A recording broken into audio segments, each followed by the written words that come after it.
Oli ku There is Still Hope, channel y'essuubi. Tukulamusako yonna gy'osinzira okutulabira gwali ku mukutu ogwa There is Still Hope. Ali mu ggwanga Uganda nawala emitala w'amayanja be bali kutugoberera. Mukama tukwebaza olw'amakya amalungi tuganyika mu ndagaano y'omusayigo. Tusaba Omwoyo Omutukuvu atulungamye okuyita mu Kristo Yesu omwana wa Katonda omulama tusabidde. Amiina era amiina nnyo ddala. Kakati waliwo ebitundu ku mibiri gyaffe ebitera okutusiiwa. Oluusi bitusiiwa olwa infections, oluusi environment, body reaction n'ebintu ebirala. Naye ate waliwo okusiibwa okumu nga si kwa bulijjo ku bitundu byaffe eby'omubiri. Kakati nkuleetedde ebitundu biringa 5 ebisobola okukusiiwa naye nga tekirina kye kitegeeza mu nsi ey'omwoyo, nga si kya bulijjo.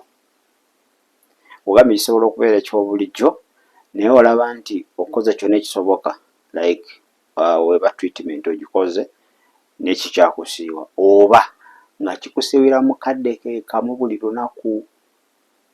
Okitegedde? Ne kikusiiwa leero lwonna ne kitaddamu, wayitawo ebbanga. Oba ne kikusiiwa leero ssaawa ze zimu ne kiddamu enkya, then eyo teba infection.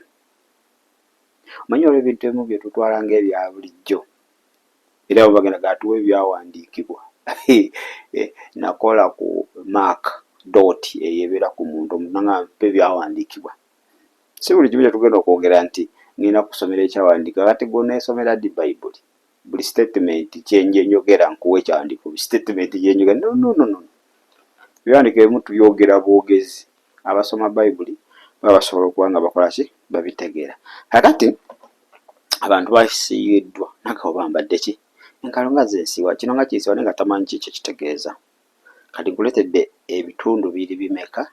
5 ku 6 nga bwe bikusiiwa nga si infection, si skin reaction, si ki, wabula nga kirina kye kitegeeza mu nsi ey'omwoyo era nga okigayaalirira. Era ogenda kulaba ebibala byakyo eby'okugayaala. Era bino ebitundu abalogo babikozesa nnyo, bannabbi b'obulimba, abasamize n'abeejenti ba sitaani.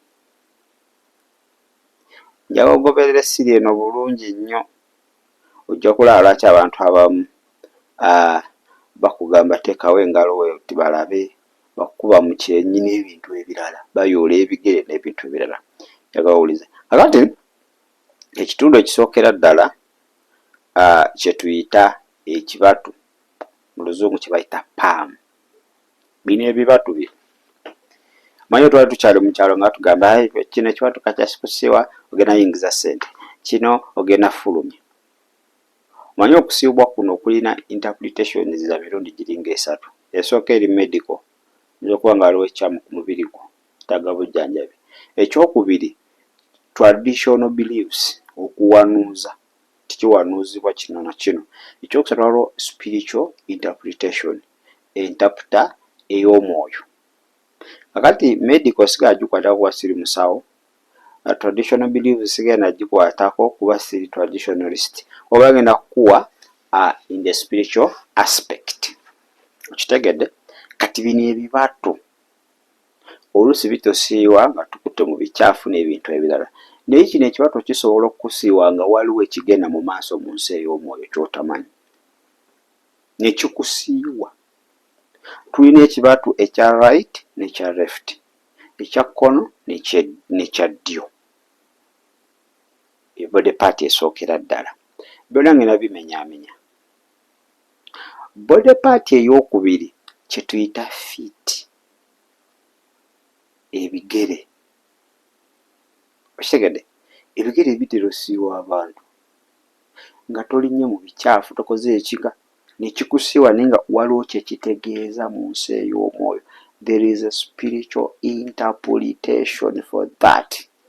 Ne kikusiiwa. Kigowooza bulungi. Tulina ekya left, tulina n'ekya right, ekya kkono n'ekya ddyo. Kisobola okukusiiwa nga waliwo kye kitegeeza. Ekyokusatu amaaso gano ebisulo babiyita bisulo, ekisulo kisobola okukusala oba esiiso liyinza okukusiiwa n'olitakula era mukyabaka bagenda kulaba ki simanyi mbwe ekyawaggulu kimanyi kitegeeza kukaaba balina okuwanuuza kwe bawanuuzanga abantu ab'edda naye bino ebisulo bino oluusi spiritually birina kye bitegeeza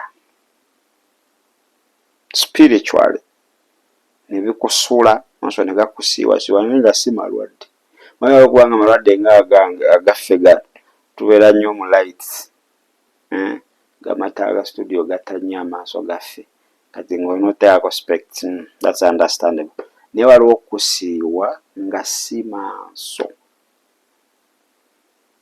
nga kiri spiritual okitegedde kati tulina amaaso eriiso erya kkono n'erya ddyo tulina upper ne down ekyawaggulu n'ekyawansi ebyo nabyo tugenda kuba nga tulaba entaputa yaakyo.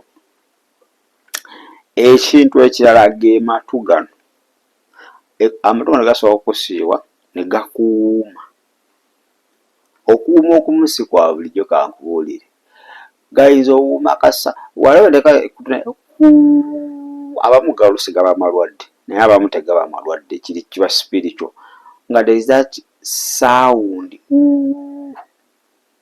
okitegeera abamu bagakubamu nogakubamu bati ayagala sound eri ekoleki esirike naye nga ate kiri spiritual so kiina kikitegeeza eyo sound y'amatu okubanga gakola ki okubanga gawuuma nga gakusiiwirira oluusi sometimes oyinza owulira ng'empewo eyitawo ennyogoga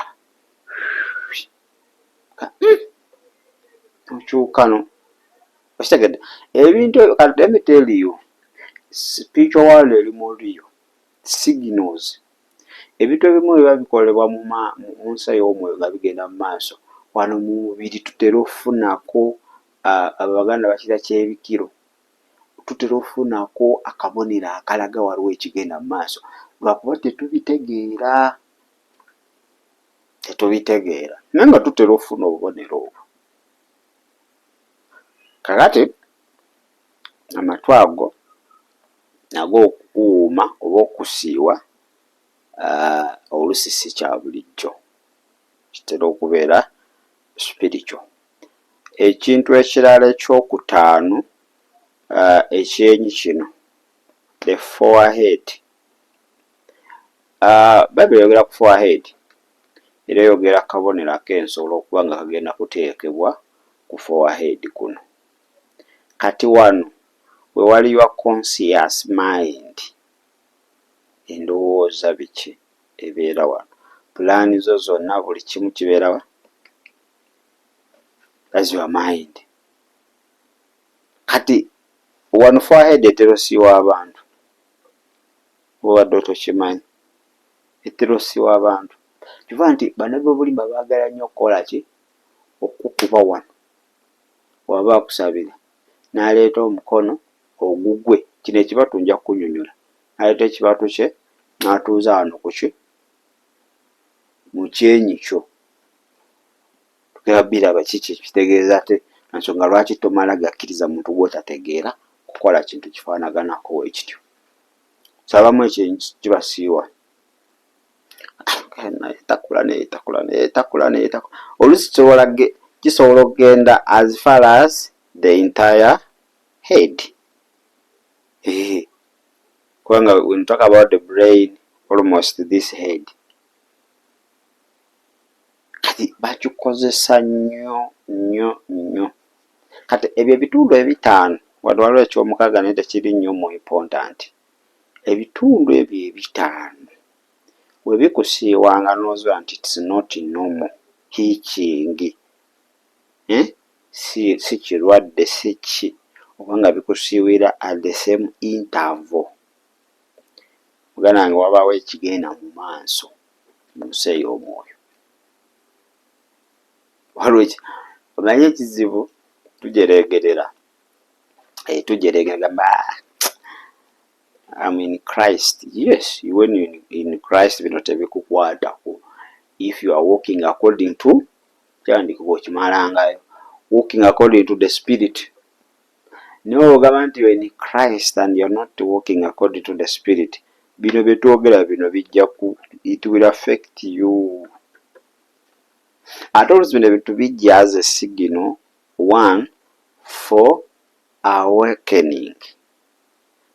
Oba awakening call. Katonda oluusi aba akulabula.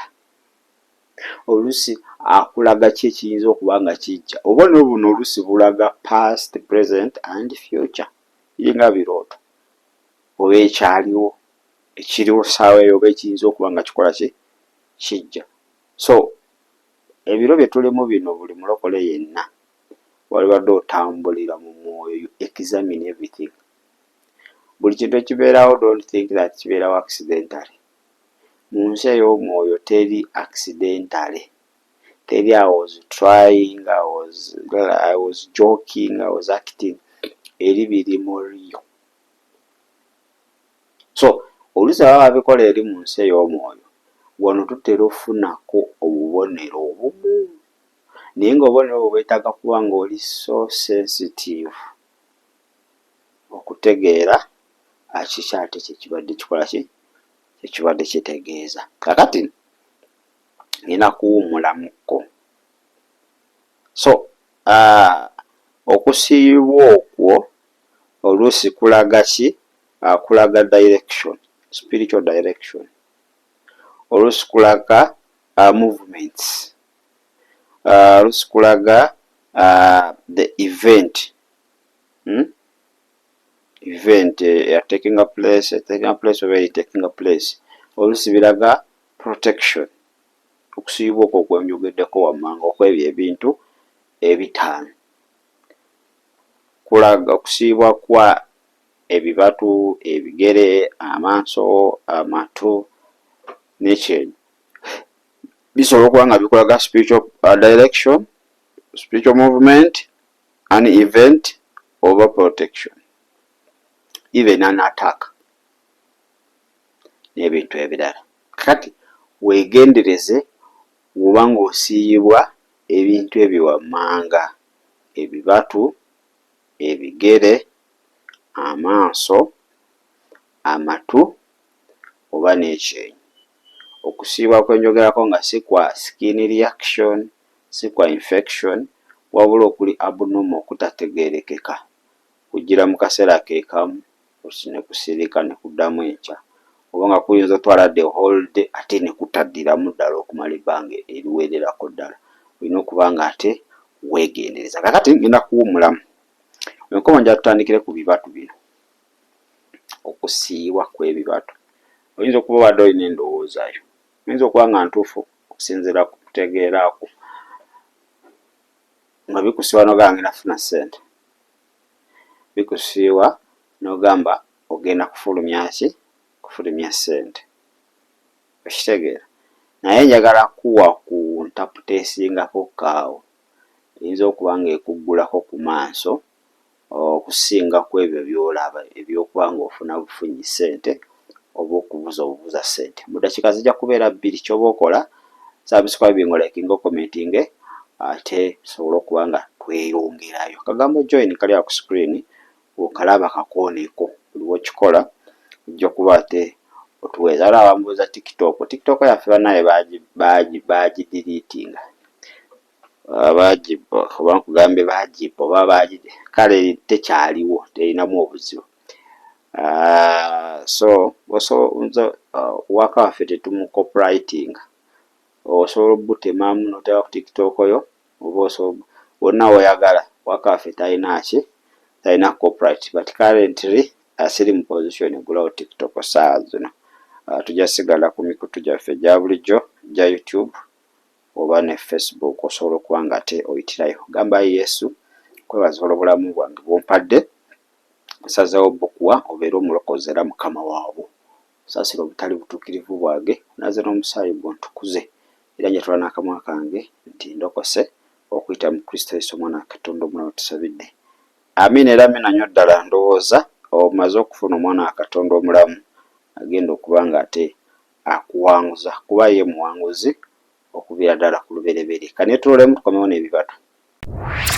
Weebale kulaba There is Still Hope. Okumanya ebisingawo tukubire ku 0752 31 14 47 oba ku 0761 08 83 15. Osobola n'otufuna ku email eya tishitv74@gmail.com. Eno ye There is Still Hope, channel y'essuubi.